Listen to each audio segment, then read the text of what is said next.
Hello guys, this is Kabase.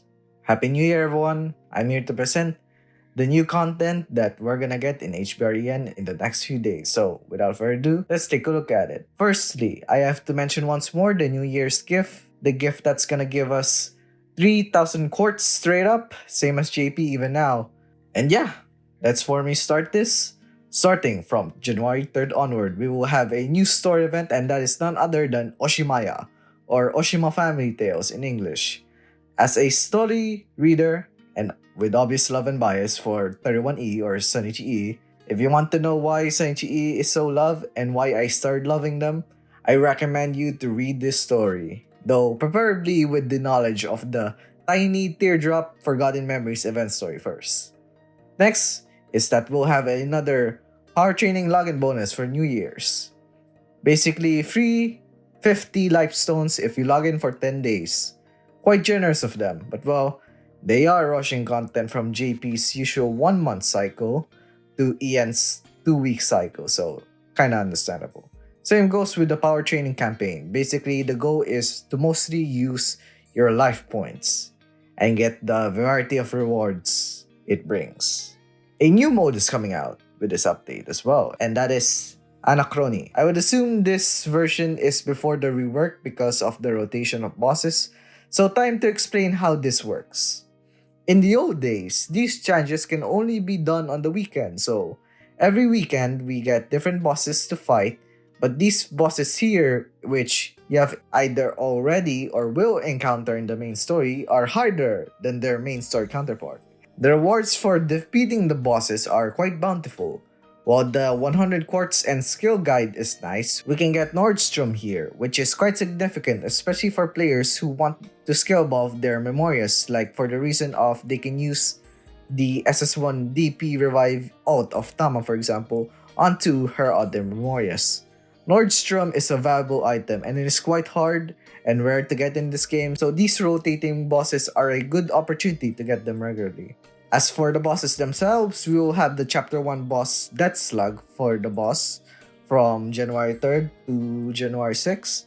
And next weekend, from January 10th to January 13th, we will have the Chapter 2 quote-unquote mini boss, Rotary Mole. And yes, I know it says Medusa there, but Yostar fucked up the translation big time, so I'll call it Rotary Mole, as it is the correct translation of the boss name.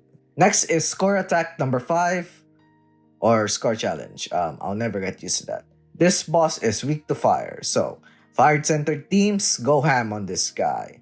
And except for me, kill without OD or overdrive, because you can't rely on using OD with this boss, as certain attacks of the boss depletes it.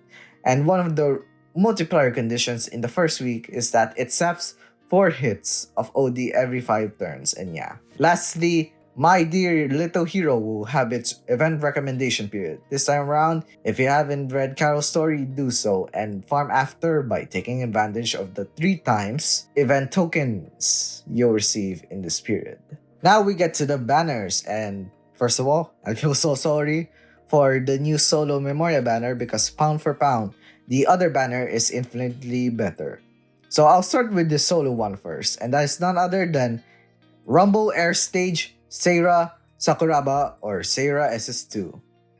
She is actually a good unit for Ice Team, and while her non-ult is just an AoE attack, her ult gets your whole squad 1 ice attack up and a 2-turn defense up.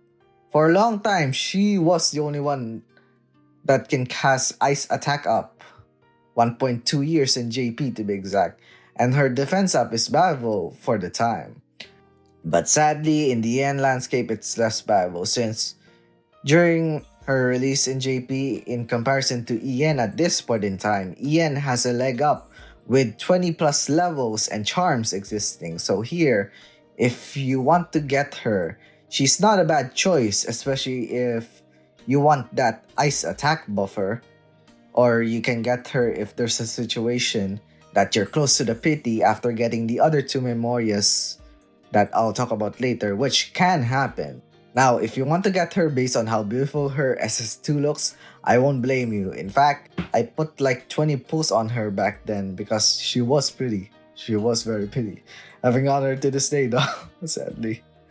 Now we get back to regular programming. Let's move on to a must pull banner. Because if you get one or both, you don't really lose. Both are very good.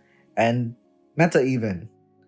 And those units are Broken Slumber, Yotsuha Oshima, and Euphoric Danger, Mua Oshima.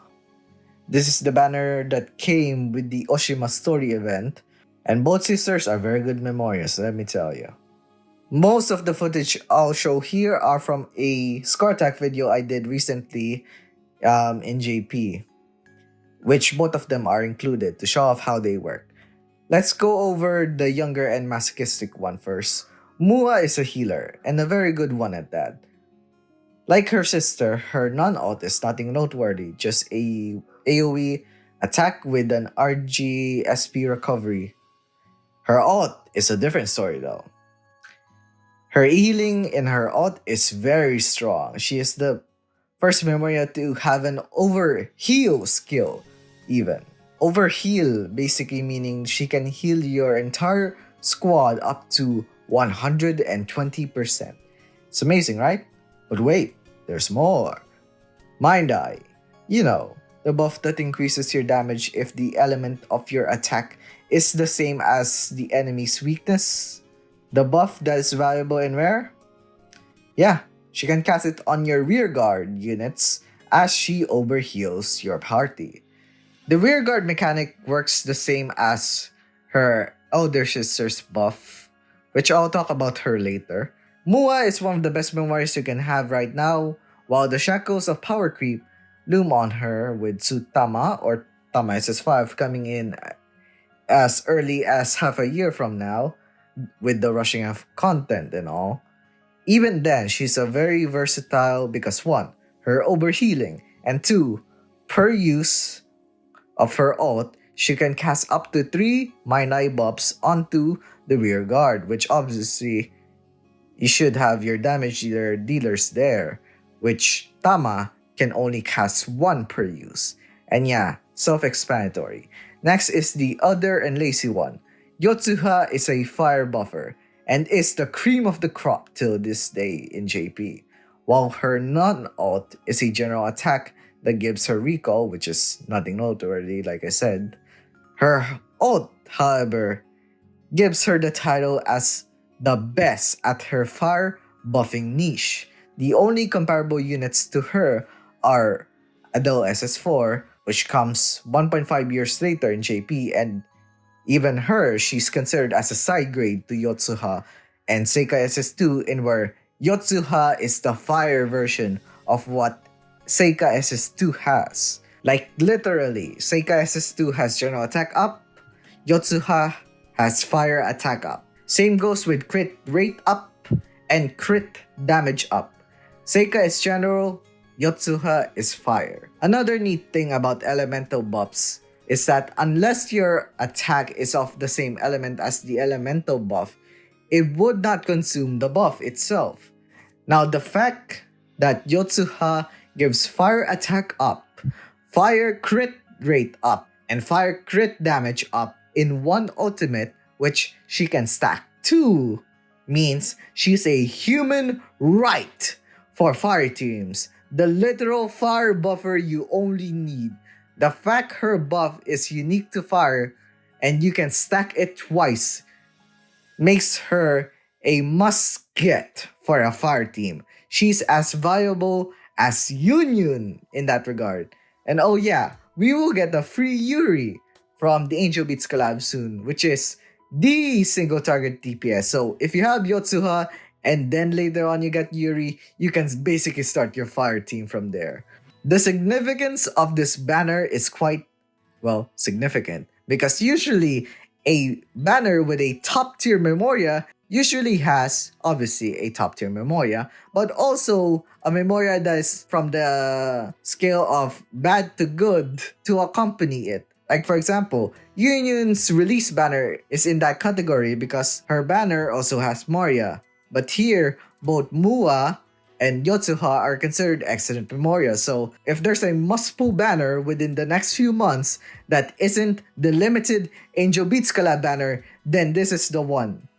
Because like I said earlier, even if you get one of them, you didn't really lose. You still got an excellent unit to play around with. And yeah. Next is the Bygone and Hereafter login recruitment, which is basically free pools for 20 days. Yay! I pray for you all to get a SS out of it. Hopefully. Another banner is the New Year's Blaster featured recruitment, which only features every blasters out there so far. Obviously. And as always, skip. Lastly is the SS Guaranteed New Year's recruitment. This is the paid gacha for this update, and unless you're a whale and want to get more Memorias, dupes, or new, for low spenders, this banner I would recommend. Last ones to mention are the paid packs or the Grab Bag 2025 that came along with this update. Again, this is for the whales out there. And yeah, first of all, sorry for the slight delay. I've been sick for the past few days and even now actually. But I have recovered enough to make this video. And yeah, once more, Happy New Year to everyone. And I hope and wish the continued success for HBR EN and JP this year. And yeah, that's the end of the video, guys. Please subscribe, hit the notification bell so you miss any of my videos. Share with a friend and watch this video next video. So yeah, see you guys next time. Bye.